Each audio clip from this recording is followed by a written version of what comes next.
আজকের আলোচনার বিষয় ছোট শিক্ষার্থীর অর্থাৎ বাচ্চাদের ভোরবেলার রেয়াজ কেমন হওয়া উচিত।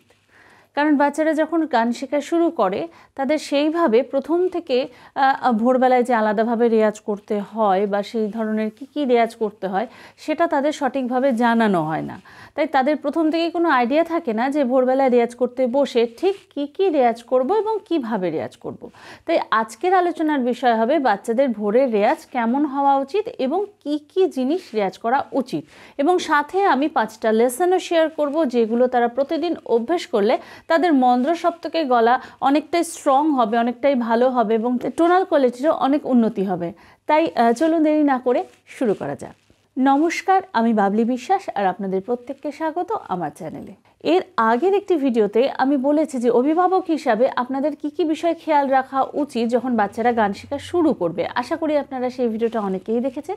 যারা সেই ভিডিওটা দেখেননি তারা আই বাটনে তার লিঙ্ক পেয়ে যাবেন, সেই ভিডিওটাও এই ভিডিওর পরে দেখে নিতে পারেন। তাহলে আপনার বাচ্চা যখন গান করবে এবং আপনি যদি গান না জানেন বা মিউজিকের বিষয়ে অতটা জ্ঞান না থাকে তাহলে আপনি তাকে গাইড করতে পারবেন। কারণ বাচ্চারা সম্পূর্ণভাবে অভিভাবকদের উপর নির্ভর হয়, তাদের গার্জেনদের উপর নির্ভর হয় এবং তারা যেভাবে বলে তারা সেইভাবেই চলে। তাই সেই ভিডিওটা দেখলে আশা করি আপনাদের অনেকই হেল্প হবে। ভোরবেলায় রেয়াজের ক্ষেত্রে যে কথাটা আমি এর আগেও বলেছি এবং এখনও বলছি, সবার ক্ষেত্রে যে ব্যাপারটা সেটা হচ্ছে যে মন্দ্র সপ্তকের রেয়াজ করাটা ভীষণই জরুরি। কিন্তু সমস্যা যেটা হয় যে মন্দ্র সপ্তকের স্পেসিফিকভাবে কোনো লেসন তারা পায় না যে এক্স্যাক্টলি এই লেসনটা মন্দ্র সপ্তকের ওপর।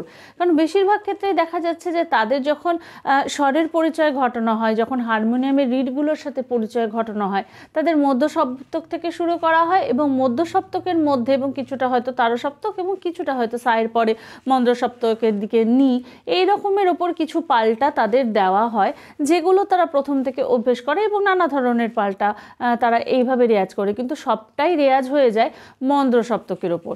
মধ্য সপ্তকের দিকে কিন্তু তাদের প্রথম থেকে কোনো রকম খেয়াল রাখা হয় না। তাই কীভাবে মন্দ্র সপ্তকের রেয়াজ করবে এবং কিভাবে মন্দ্র সপ্তক এবং মধ্য সপ্তকের মাঝে থাকবে, তো আমার লেসনগুলো যখন তারা করবে তো একটা আইডিয়াও তাদের তৈরি হয়ে যাবে। তাহলে আজকে আসছি যে কিভাবে তারা ভোরবেলায় রেয়াজ করবে এবং অবশ্যই এটা ভোরবেলায় রেয়াজ হবে। এবং এই প্রসঙ্গে বলে রাখি যে ভোরবেলায় যখন তারা রেয়াজ করবে অনেকেরই প্রশ্ন থাকবে যে ভোরবেলায় উঠতে পারে না বা ভোরবেলায় স্কুল থাকে বা অন্য কোনো কাজ থাকে যার জন্য রেয়াজ হয় না, তো তার পরিবর্তে তারা কি করতে পারে বা যে রেয়াজগুলো আমি এখন দেখাতে চলেছি সেগুলো তারা অন্য কোনো সময় করতে পারে কি না। তো এই কথাটা ভালো করে জেনে রাখুন যে ভোরবেলার রেয়াজ কিন্তু ভীষণ ইম্পর্টেন্ট একটা বিষয় যেটা প্রত্যেক বাচ্চারই কিন্তু করা উচিত। এবার ভোরবেলা বলতে ঠিক কতটা ভোরবেলা, এটা আমরা বলতে পারি যে অ্যাকচুয়ালি 6টার আগে অবধি রেয়াজের যে সময়টা সেটাকে আমরা ভোরের রেয়াজ বলি। কিন্তু অনেক ক্ষেত্রেই দেখা যায় যে বাচ্চা অত তাড়াতাড়ি উঠতে পারে না বা হয়তো স্কুল থাকে, তো তখন সে সময় রেয়াজে বসা পসিবল হয় না। তো চেষ্টা করুন যে আর্লি মর্নিং, যেটা যত তাড়াতাড়ি সে উঠতে পারবে তত তাড়াতাড়ি উঠে যেন প্রথম কাজ হয় রেয়াজে বসা, এবং দিনের প্রথম যে রেয়াজটা তারা করবে তাকে রেয়াজ কিন্তু এইভাবেই করা উচিত। ভোরের রেয়াজের ক্ষেত্রে প্রথম যে ব্যাপারটা যেটা সব বয়সের জন্যই সমানভাবে প্রযোজ্য সেটা হচ্ছে প্রথমেই হামিং করে নেওয়া, এবং কিভাবে হামিং করতে হয়, কিভাবে ওমকার গাইতে হয়, এই দুটো হচ্ছে পরপর, প্রথমে হামিং তারপরে ওমকার। তো আমি আমার বহু ভিডিওতে দেখিয়েছি যে কিভাবে হামিং করতে হয়, কিভাবে ওমকার করতে হয়। আপনারা যে কোনো একটা ভোরবেলার রেয়াজের যদি ভিডিও দেখেন তো সেখানে হামিং এবং ওমকার দুটোই গিয়ে দেওয়া আছে। তাই আজকে আমি খুব ডিটেলে এই বিষয়ে যাচ্ছি না, শুধু এইটুকুনি বলবো যখন হামিং করবে তখন ভলিউম থাকবে খুব আস্তে, খুব নর্মাল, আর অবশ্যই সেটা সাকে ধরে হবে, অনেকটা এরকম।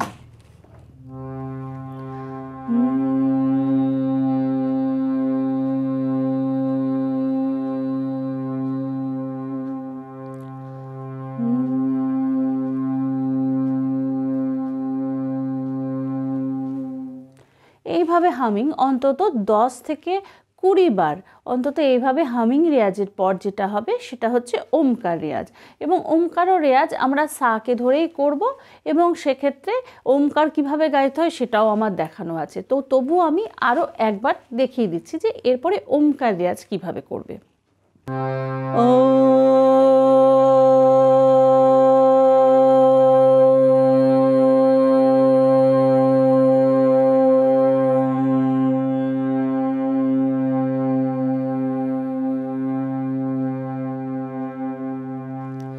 এইভাবে ধীরে ধীরে ওমকারের রেয়াজ করবে, এটাও অন্তত 10 থেকে 20 বার।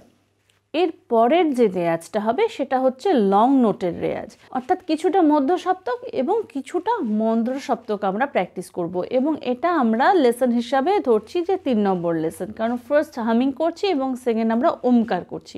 তো 3 নম্বর যে লেসনটা হবে সেটা এখন আমি দেখাতে চলেছি। এবং অবশ্যই কিন্তু মেট্রোনমের সাথে করা উচিত, কারণ বাচ্চাদের যেটা সমস্যা হয় যে ওরা তালের সাথে সেভাবে পরিচয় ঘটে না। যখন ওরা প্রথম রেয়াজ করা শুরু করে বা প্রথম গান শেখা শুরু করে, তাদের তালের সাথে কোনো পরিচয় ঘটানো হয় না। কিন্তু এই কথাটা সবসময় মনে রাখা উচিত, আপনি ওমকার করছেন বা হামিং করছেন বা যে কোনো গলার সাধা যে পাল্টা রয়েছে সেগুলো আপনি প্র্যাকটিস করছেন, সমস্ত কিছুই যেন তালের সাথে হয়। এবং সেক্ষেত্রে মেট্রোনম কিন্তু ইউজ করা খুবই প্রয়োজন। মেট্রোনম একটা সহজ একটা অ্যাপ, যেটা যে কোনো ফোনে প্লে স্টোরে সবসময়ের জন্য অ্যাভেলেবেল এবং ফ্রি অ্যাপ। তাই যে কোনো একটা মেট্রোনম অ্যাপ আপনি নামিয়ে নিন এবং সেই মেট্রোনমের যে বিপিএম, যেটা আমি বলে দিচ্ছি এখন লেসনে, সেটাতে ফিক্সড করুন এবং তার সাথে সাথে কিন্তু এই রেয়াজগুলোকে করা শুরু করুন। তাহলে 3 নম্বর যে লেসনটা, তাতে মেট্রোনম থাকবে 80 এবং আমি যে এক একটি স্বর টানবো সেটা কিন্তু 8 মাত্রা করে টানবো। অর্থাৎ টিক টিক টিক টিক যদি এটা একটা বার হয়, একটা বিভাগ হয়, তাহলে এরকম 2টি বিভাগ, একটি বিভাগে 4টি করে মাত্রা থাকবে, আরেকটি বিভাগে 4টি করে মাত্রা থাকবে। অর্থাৎ মোট 8 মাত্রা কিন্তু আমি এক একটি স্বর টানছি। এবং এটা কিন্তু লং নোটের প্র্যাকটিসেই আমরা প্রথমে যাব। তাহলে কিভাবে লেসনটা গাইবো সেটা দেখি, এবং স্ক্রিনে তার নোটেশন যাচ্ছে এবং সাথে সাথে এটা গাইতেও পারো। যাদের স্কেল কিন্তু এ শার্প বা বি ফ্ল্যাট, কারণ আমি আজকে গাইছি এ শার্প বা বি ফ্ল্যাট থেকে। যারা জি শার্পে গাও বা সিতে গাও বা সি শার্পে গাও, তারা কিন্তু এই সাথে সাথে করবে না, তারা নোটেশনটা লিখে নাও এবং পদ্ধতিটা বুঝে নাও। পরে নিজের হারমোনিয়ামের স্কেল অনুযায়ী, অর্থাৎ হারমোনিয়াম বাজিয়ে যদি তুমি করো তাহলে হারমোনিয়াম বাজিয়ে, বা তুমি যদি তানপুরায় করো তাহলে তানপুরার সাথে পরে গাইবে। তাহলে টিক টিক টিক টিক, প্রথম যেটা হচ্ছে আওয়াজটা একটু জোরে হচ্ছে, সেটাকে আমরা 1 কাউন্ট করব এবং তার সাথে আমরা প্রথম শর্টটা বলা শুরু করব। সা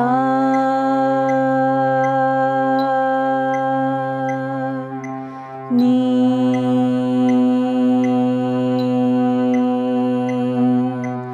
ধা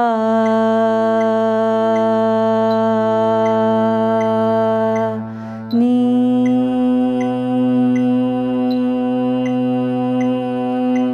সা, আবার সা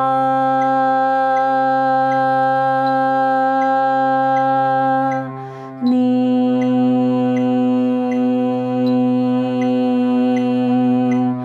ধা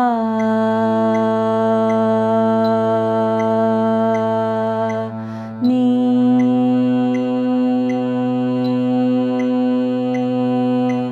সা।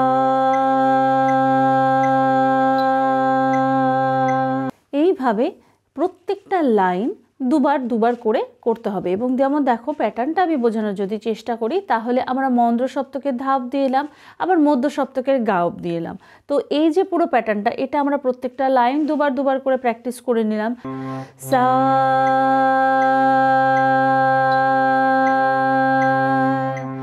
রে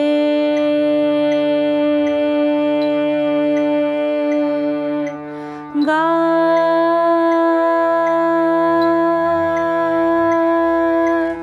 রে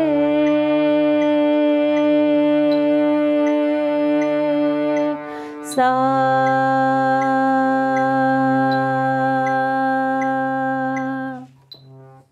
এইভাবে প্রত্যেকটা লাইন দুবার দুবার করে করতে হবে। এবং যেমন দেখো প্যাটার্নটা আমি বোঝানোর যদি চেষ্টা করি, তাহলে আমরা মন্দ্র সপ্তকের ধাপ দিয়ে এলাম, আবার মধ্য সপ্তকের গাওপ দিয়ে এলাম।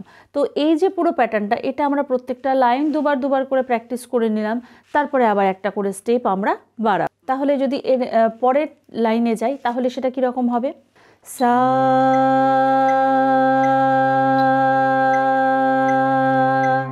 নি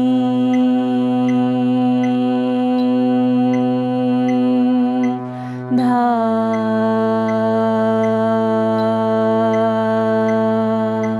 পা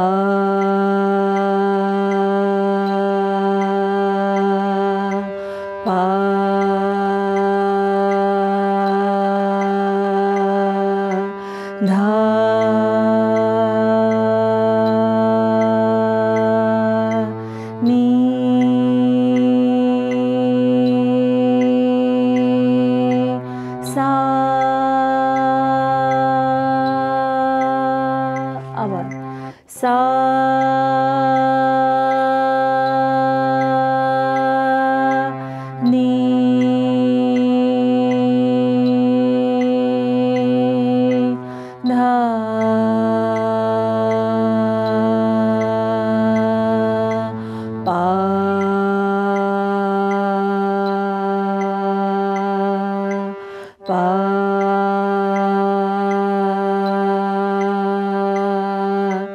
ধা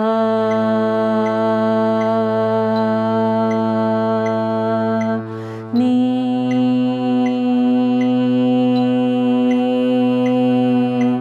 সা। পরের লাইন সা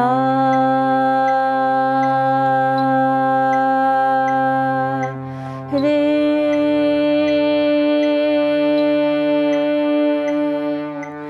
গা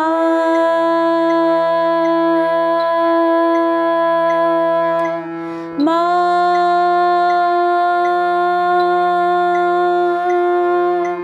গা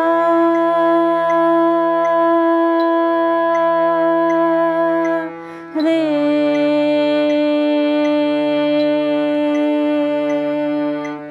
সা। আবার সা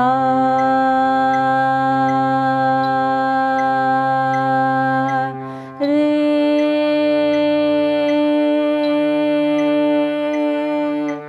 গা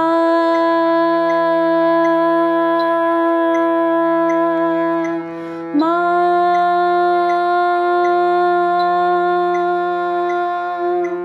মা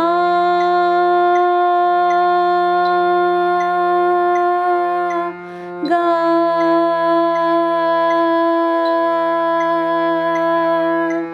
রে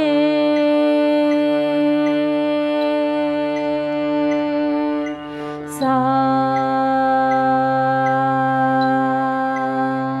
তো এইভাবে আমরা 1 নম্বর লেসন ধা অবধি এবং তারপরে এদিকে এলাম আমরা মন্দ্র সপ্তকের পা অবধি এবং ওইদিকে মধ্য সপ্তকের গা অবধি এবং তারপরে মা অবধি আমরা এইভাবে লং নোটে কিছুক্ষণ প্র্যাকটিস করব। এবং যেটা বললাম প্রত্যেকটা লাইন মিনিমাম 2 বার করে। তোমরা যদি এটা 3 বার করো, 4 বার করো বা 5 বার করো তাতে কিন্তু কোনো ক্ষতি নেই। আমি মিনিমাম বললাম যে 2 বার করে রিপিট করা অন্তত উচিত।